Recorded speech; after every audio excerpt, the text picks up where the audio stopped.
अपने स्वयं शिशु रूप में सद्गुरु ने बताया कि आप अड़ो मत, मैं दोनों दीन को एक करके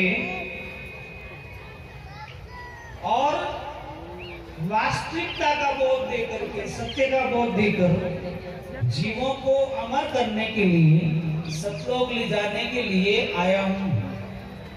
तो मेरा नाम कबीर ही होगा। तो कबीर नाम किसी ने रखा नहीं था।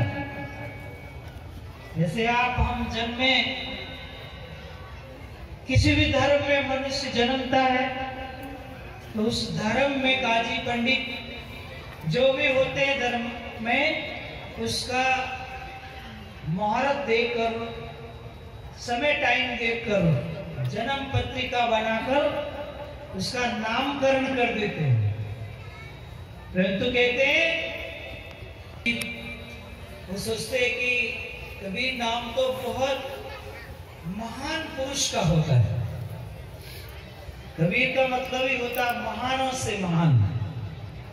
क का मतलब वह एक, वीर का मतलब जो काम क्रोध लोभ अहंकार काल को जीत सके, उसका नाम कबीर होता है।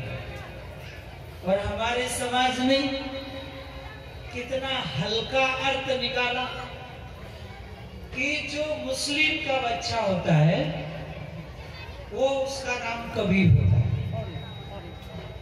काका केवल ब्रह्म है, बका बीज शरीर, और ररा सब में रम रहा, और ता का नाम कबीर। अर्थ दिया है कि क का मतलब केवल ब्रह्म, उसके आगे कुछ नहीं, और ब का मतलब सब में बसा हुआ, रा का मतलब जो सब में रम रहा, उस तत्व का नाम कबीर होता है। और हम लोगों को भरमाया गया, कबीर एक जुलाहा है, कबीर एक ऐसा शब्द है जो मुस्लिम शब्द है, इसको कभी नहीं लेना, ऐसे भरमाया गया। कबीर कबीर ते कबीर रहा, कबीर वह मनुष्य पुरुष है जो वेद शास्त्र पुराण ब्रह्मा विष्णु में निरंजन माया अक्षर ब्रह्म से परे जीव को ज्ञान देके बंधन से छुड़ाए, अमर लोक ले जाने वाला पुरुष, इसका नाम कबीर होता है। और हम लोगों को उल्टा सीधा अर्थ बताकर पूर्ण परमात्मा से दूर किया गया। तो इसलिए कहते हैं कबीर वह मनुष्य पुरुष है जो माया के बंधन से जीव को एक पल में छुड़ा सकते हैं। इतनी ताकत, इतनी शूरवीरता। हम लोग राजस्थानी हैं, महाराणा प्रताप अकबर के साथ जब युद्ध करते थे तो अकबर सामने नहीं आते थे। महाराणा प्रताप को वीर शब्द से संबोधित किया गया। वही वीरों के वीर जिनका नाम कबीर, जो आत्मा को हमेशा तड़पाने वाले काम क्रोध लोभ अहंकार जो काल के दूत है, उसे छुड़ाने की जिसमें ताकत है, उसका नाम है काया का वीर। अर्थात वो वीर जो आपको भ्रम से छुड़ावे, बुरे कर्म से छुड़ावे, काल से छुड़ाकर आपको अपनी आत्म स्थिति में सतलोक में स्थित करने की ताकत रखता हो, उसका नाम है कबीर। जहां पर ऋषि मुनि अटक गए, जिस काल के फंदे में पड़ गए, उस काल से वार्तालाप करके इस संसार में सत्य का पंथ स्थापित करने वाले, उनका नाम है कबीर। ऐसा माया जाल फैलाया कि 16 असम तक जीव को शुद्ध नहीं होने दिया कि तुम्हारा निज सतलोक कहां है। इतना भयंकर जाल फैलाया, वहां से निकालकर असंख्य जीवों को आत्मबोध दिया, सत्य का ज्ञान कराया, 52 कसौटी खाई, उनको मारा गया, काटा गया, देह में सिंजोया गया, रंगा गया, उनको आग में जलाया गया, ऊपर से पटका गया, 1.25 मण की जंजीरों से बांधा गया। देश के बादशाह खुद खड़े खड़े ये सारा कृत्य देखते थे। शेख तकी बार बार कसनी लिया। कसनी लेने की आदत तो होती उनमें, जिनमें जीव पर दया नहीं, रोज जीव को काटते बांटते, वो कबीर साहब को क्या छोड़ते, पूरा निचोड़, पूरी कसनी जब कबीर साहब की पूरी हुई, तब वही शेख तकी उनके चरणों में पड़ा।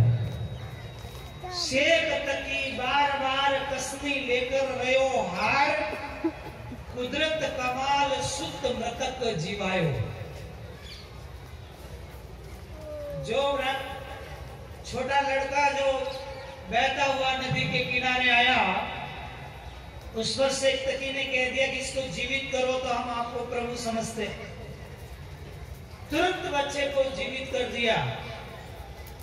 कमाली जो 6 महीनों से लाश जिसकी पड़ी थी कब्र में, उसको जीवित कराया, फिर भी शरण में नहीं आया।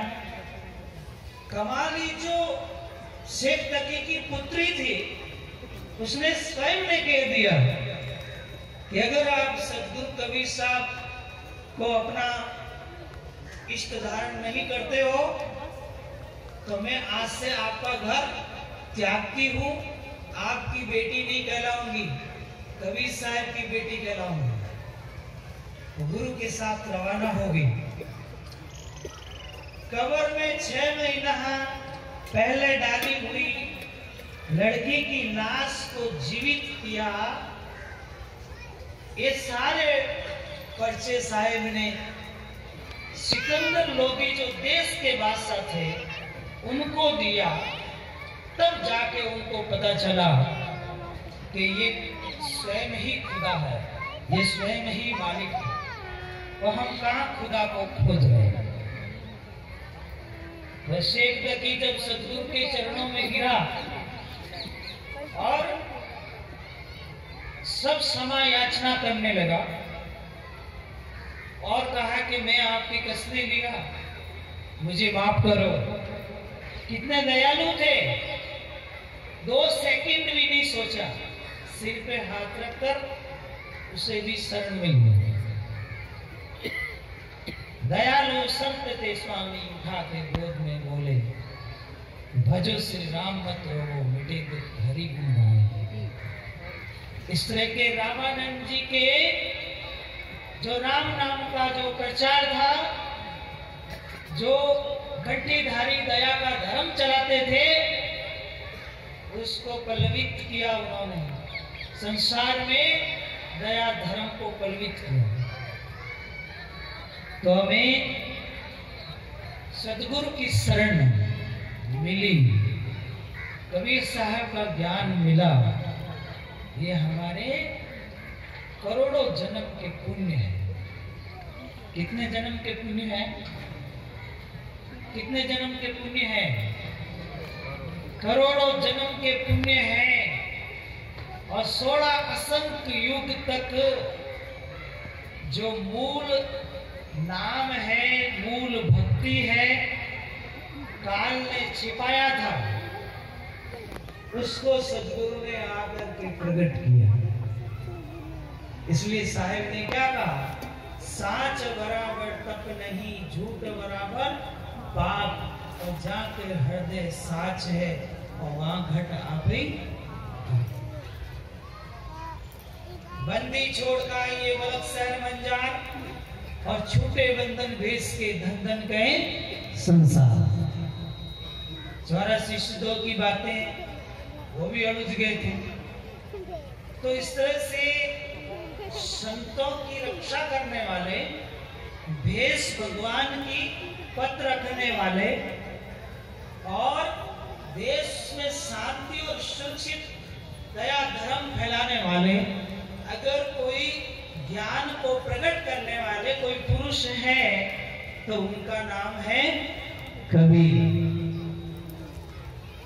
तो हमें समझना है कि उनका क्या मूल ज्ञान है, उनका उपदेश क्या है, ये सब हमें समझना है। तो जीवन जोबन राजमत अविचल रहने कोई, और जो दिन जाए सत्संग में तो जीवन का फल होए। कितने गंभीर थे। कोई हरि बोलता था, कोई राम बोलता था, कोई अल्लाह बोलता था, कोई और भी कोई शब्द भगवान का नाम लेता था।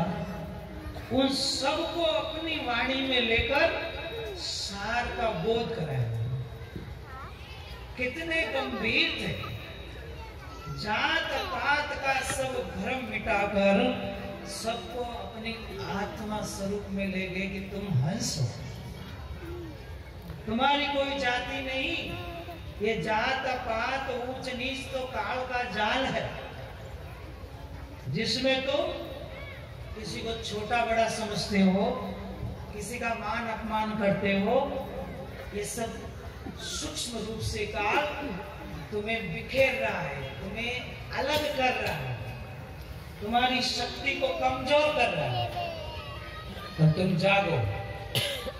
तुम जिस तरह से पानी की बूंद एक समान पड़ती है, ऐसे तुम सभी एक ही परमात्मा के अंश। सब में जानो एकता जीव पानी की बूंदा। पानी की बूंद में क्या अंतर होता है, बरसात की बूंद में कोई अंतर होता है? बरसात की बूंद जब पड़ती है, गिरती है, इसमें कोई अंतर नहीं होता। इसी प्रकार से आप सब आत्मा एक समान हो, सब में एक ही परमात्मा का निवास है। ईश्वर सर्वभूतानि हृदय से अर्जुन तिष्ठति। सब में वही बन रहा है, बस उसका अनुभव